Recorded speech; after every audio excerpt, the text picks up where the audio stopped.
siri ya kidole gumba wakati wa kuvumbulana. Na hapa kwenye kidole gumba nazungumzia cha mwanamume. Najua kwamba kidole gumba kama kidole gumba kina kazi maalum ambayo ni ya kufikicha, ni ya kusisimua kile kiharago kwenye kipochi manyoya wakati unavumbulana na mpenzi wako.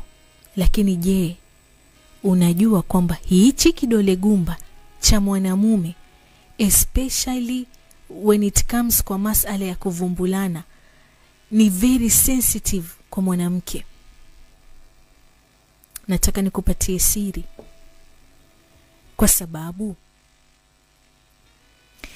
kidole gumba kama kidole gumba, unaweza kukitumia kidole gumba, msikilizaji, kama kitayarisho fulani hivi. How do you feel? Mnakuwa pale, labda unamtayarisha mwanamke wako, unampiga mnyonyo kuanzia kwenye utosi, unashuka kwenye masikio, unamtia ulimi wa masikio, unampiga mnyonyo kwenye mdomo, alafu hapo hapo kwenye kupiga mnyonyo sasa, badala ya kutumia mdomo, baada ya kushapiga mnyonyo, unaingiza kidole chako cha gumba.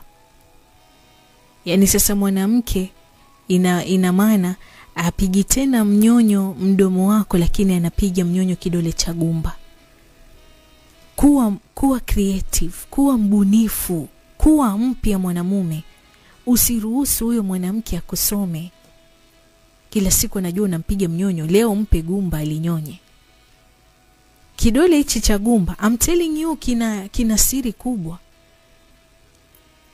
Na ya kwanza, ama kwa sababu gani unahitajika utumie kidole gumba wakati unamvumbula mwanamke wako ama mpenzi wako, ni mkusanyiko wa hisia mbalimbali,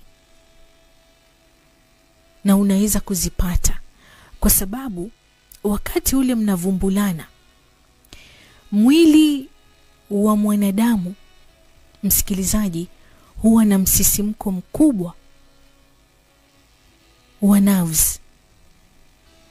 Sasa kupiga mnyonyo kidole gumba huchochea sehemu za mdomo ambazo zina uhusiano wa moja kwa moja na nerve ya ufahamu. Sawa?